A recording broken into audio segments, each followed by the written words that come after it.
পররাষ্ট্রমন্ত্রী Abbas Araghchi এখন রাশিয়ায় আছেন। রাশিয়ার সেন্ট পিটার্সবার্গ শহরে রাশিয়ার প্রেসিডেন্ট ভ্লাদিমির পুতিনের সাথে তিনি বৈঠক করবেন। আমেরিকা এবং ইসরায়েলের হামলার পরে ইরানের উপরে আমেরিকা এবং ইসরায়েল গত 2 মাস ধরে যে আক্রমণ, অবরোধ এবং যুদ্ধ পরিস্থিতি বজায় রেখেছে, তার মধ্যে এটাই ইরানের পক্ষ থেকে, ইরানের পররাষ্ট্রমন্ত্রীর পক্ষ থেকে গুরুত্বপূর্ণ একটা দেশের প্রথম সফর। রাশিয়া গুরুত্বপূর্ণ এই কারণে যে রাশিয়ার সাথে ইরানের সামরিক বিভিন্ন ধরনের চুক্তি আছে। রাশিয়া জাতিসংঘের নিরাপত্তা পরিষদের স্থায়ী সদস্য। রাশিয়া বর্তমানে পুরো ইউরোপের বিরুদ্ধে যুদ্ধ করছে। রাশিয়া আমেরিকার ব্যাপক পরিমাণে নিষেধাজ্ঞার মধ্যে আছে এবং ইউক্রেনের সাথে রাশিয়ার যুদ্ধে জড়িত। এই পরিস্থিতিতে রাশিয়াকে ইরানের পাশে পাওয়া যতটা না সামনে এসেছিল, তার চেয়ে বেশি এখন সামনে আসবে রাশিয়ায় ইরানের এই পররাষ্ট্রমন্ত্রীর সফর। তার সফরে কি নিয়ে আলোচনা হবে, এটা নিয়ে হয়তোবা এখন ওয়াশিংটন তথা আমেরিকা চিন্তা করছে, কল্পনা করছে যে কোন বিষয়গুলো নিয়ে আলোচনা হতে পারে, রাশিয়াকে কি কি ধরনের ছাড় দিতে পারে, রাশিয়া এই যুদ্ধে কতটা সামনে চলে আসতে পারে। এ ধরনের বিষয়গুলো হয়তো এখন তারা আলোচনা করছে, কিন্তু রাশিয়া বা ইরানের পক্ষ থেকে এই বিষয়ে কোনো কিছুই বলা হয়নি। কিন্তু এই সফরের আগে একটা জিনিস এখানে স্পষ্ট করা দরকার এবং খেয়াল রাখা দরকার। রাশিয়া সফরের আগে ইরানের পররাষ্ট্রমন্ত্রী সফর করেছেন ওমান। কেন ওমান সফর করলেন? ওমান কেন এই যুদ্ধে গুরুত্বপূর্ণ?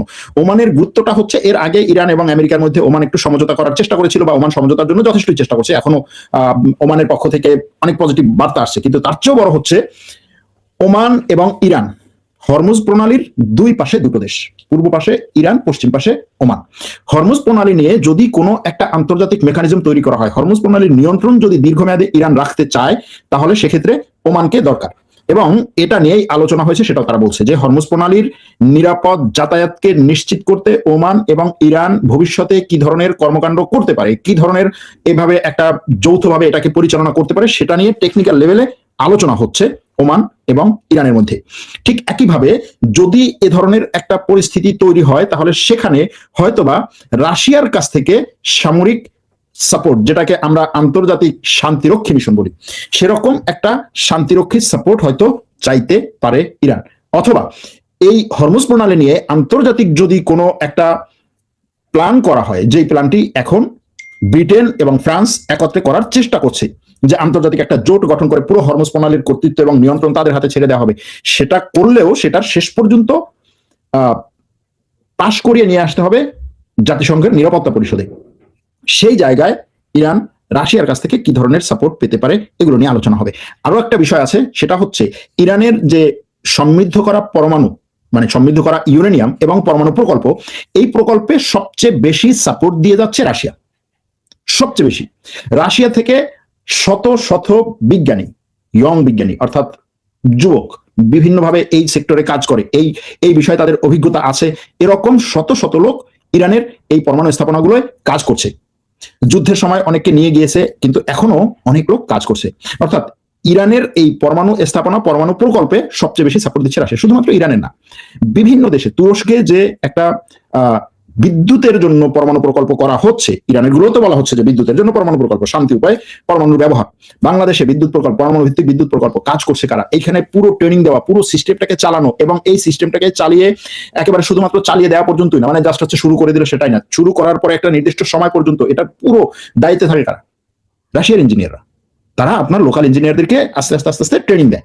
ঠিক একইভাবে এই কাজটা করছে। তো এখন এই ইরানের পরমাণু প্রকল্প এবং এই সমৃদ্ধ করা ইউরেনিয়াম নিয়ে যদি ভবিষ্যতে আমেরিকার সাথে কোনো একটা চুক্তি হয়, হতে পারে সেটা যে হ্যাঁ ঠিক আছে, কিছু পরিমাণ এই সমৃদ্ধ করা ইউরেনিয়াম দেশের বাইরে নিয়ে যাওয়া, অথবা হতে পারে যে হ্যাঁ ঠিক আছে, এই ইউরেনিয়ামের সমৃদ্ধকরণকে আমি এখন আস্তে আস্তে আরেকটু নিম্ন পর্যায়ে, লো পর্যায়ে নিয়ে আসবো, অথবা হতে পারে যে ঠিক আছে, যে পর্যন্ত আছে সে পর্যন্তই থাকবে, এটাকে ফ্রিজ করে রাখা হবে, আর হচ্ছে এটা সামনে আগাবে না।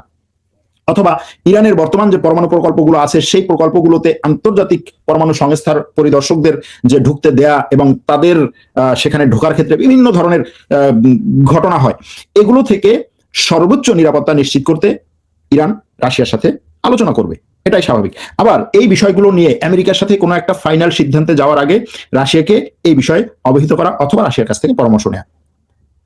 আরো একটা বিষয় আছে, সেটা হচ্ছে যুদ্ধ শেষ হলে যদি আমেরিকা ইরানের উপর থেকে এই নিষেধাজ্ঞাগুলো তুলে নেয়, সেটা যদি ইরান পাশ করিয়ে, মানে সেটা যদি ইরান আমেরিকাকে দিয়ে কবুল করিয়ে নিতে পারে, তাহলে তারপরই ইরান অ্যাগ্রেসিভলি বিভিন্ন দেশের সাথে সামরিক বেসামরিক চুক্তি নিয়ে আগাবে।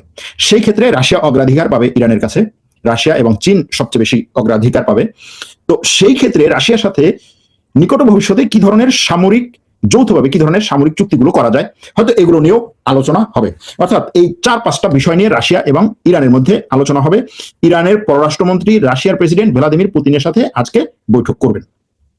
বৈঠকের পরে হয়তো আরো অল্প কিছু বিষয় সামনে আসবে যে তারা এই বিষয় নিয়ে আলোচনা করেছেন, কিন্তু তার এই সফরটাই গুরুত্বপূর্ণ। বৈঠকে যা আলোচনা হোক বা না হোক, এই যে একটা সফর করছেন, যখন হচ্ছে আমেরিকা ইরানের উপরে আক্রমণ করলো, রাশিয়া আমেরিকা এবং ইসরায়েল ইরানের উপর একত্রে আক্রমণ করলো, ইরানের রাষ্ট্রপতি ইরানের পররাষ্ট্রমন্ত্রী জাস্ট হচ্ছে পাকিস্তান সফর করলেন, পাকিস্তান এবং আরো কয়েকটা দেশ যেই দেশগুলো মধ্যস্থতার সাথে সম্পৃক্ত ওই দেশগুলোতে সফর করলেন। কিন্তু এই প্রথম আমেরিকা ইউরোপের প্রধান শত্রু রাষ্ট্র যদি বলি দুটো, একটা হচ্ছে চীন আর একটা রাশিয়া, এরকম একটা দেশে সফর করলেন। আর আমরা জানি কি রাশিয়া এই সমস্ত ক্রিটিক্যাল এবং সংঘাতময় এলাকাগুলোতে দেশগুলোতে ধীরে ধীরে ধীরে ধীরে কাজ করে। মনে আছে আপনাদের যখন সিরিয়ায় বিদ্রোহীরা সিরিয়ার সরকারের উপরে বা সরকারি বাহিনীর উপর আক্রমণ করে, সরকার সিরিয়ার বিদ্রোহীদের উপর আক্রমণ করে করতে করতে এমন একটা পর্যায়ে চলে যায় যে সিরিয়ার তখন বাশার আল আসাদ একেবারে পড়ে যাবে অবস্থা 2012-13 সালের দিকে। খুব 11 সালে সিরিয়াতে এই বিক্ষোভ শুরু হয় এবং এরপরে প্রায় 2 বছর কারো কোনো সারা শব্দ নাই, কে কোন জায়গা থেকে কি করছে, রাশিয়া কি করছে না করছে, কোনো টুটা শব্দ নাই। প্রায় 2.5 বছর বা 3 বছর পরে হঠাৎ করে দেখা গেল কি যে তখন সিরিয়ার প্রেসিডেন্ট বাশার আল আসাদ দেশে বাইরে বেরোতে পারছে না, কি বাদ দেন দেশের বাইরে, সে তার যে প্রাসাদের বাইরে বেরোচ্ছে না। হঠাৎ করে ভিডিও শেয়ার হলো রাশিয়া থেকে যে বাশার আল আসাদ রাশিয়া এসেছে, রাশিয়ার প্রেসিডেন্ট ভ্লাদিমির পুতিনের সাথে বৈঠক করেছে, ভ্লাদিমির পুতিনের সাথে বৈঠক করে ভ্লাদিমির পুতিন তাকে সব ধরনের সাপোর্ট দেওয়ার কথা বলেছে, তাদের মধ্যে সামরিক চুক্তি হয়েছে এবং সেই সামরিক চুক্তি অনুযায়ী রাশিয়া সিরিয়ায় কয়েকটা সামরিক ঘাঁটি ব্যবহার করবে। এই ভিডিওটা কখন ছাড়া হলো? যখন সিরিয়ার রাষ্ট্রপতি রাশিয়া সফর টফর করে টোরে আবার চলে গেলেন, কেউ জানতো না। তো এই যে ব্যাপারগুলো ধীরে ধীরে আগানো, যদি মাটি কামড়ে থাকে এবং রাশিয়ার সাথে চুক্তি করতে চায় ধীরে ধীরে আগানো।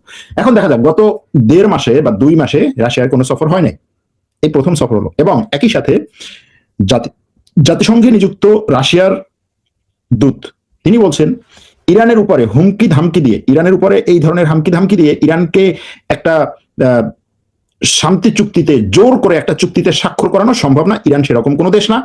ইরানের সাথে আসতে হবে যুক্তিপূর্ণ উপায়ে এবং সেখানে আসতে হবে সামঞ্জস্য বা সমপর্যায়ের শর্তগুলো নিয়ে। আমেরিকাকে এরকম একটা বার্তা দিয়েছে রাশিয়ার জাতিসংঘে নিযুক্ত রাষ্ট্রদূত। সুতরাং রাশিয়া আস্তে আস্তে এই খেলায় আরো একটু অ্যাক্টিভ ভাবে ঢুকবে বলে মনে হচ্ছে।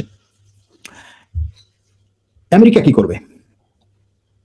সর্বশেষ আল জাজিরার খবরে বলা হচ্ছে ইরান আমেরিকাকে তার শর্ত সম্বলিত এবং পুরো লাল দাগে যে এটা আমি আর পার হব না, এটা যদি অ্যাকসেপ্ট না করো তাহলে আমি যুদ্ধে যাব, এরকম ভাবে লাল দাগে আমেরিকাকে কিছু শর্ত দিয়ে তার নতুন প্রস্তাবনা আমেরিকার হাতে দিয়েছে। কার মাধ্যমে দিয়েছে? হচ্ছে এই পাকিস্তানের মাধ্যমে। পাকিস্তান বলছে যে ইরানের কাছ থেকে আমরা যে প্রস্তাবটা পেয়েছি সেটা এ পর্যন্ত যতগুলো প্রস্তাব ছিল এর মধ্যে সবচাইতে চুক্তির কাছাকাছি আসার মতো প্রস্তাব, এবং এটা নিয়ে ব্যাপক পরিমাণে টেকনিক্যাল লেভেলে তারা কাজ করছে। প্রস্তাবগুলোর মধ্যে কি আছে আমি গতকালকে লাইভে সেটা বলেছি, যে হচ্ছে যেই 5টা বিষয় তারা প্রস্তাবগুলো দিয়েছে এবং যেই 5টা বিষয় তাদের সমস্যা সেগুলো আমি গতকালকে লাইভে বলেছি। এবং সেই প্রস্তাবের মধ্যে পরমাণু নিয়েই তো এখন সবচেয়ে বেশি ঝামেলা।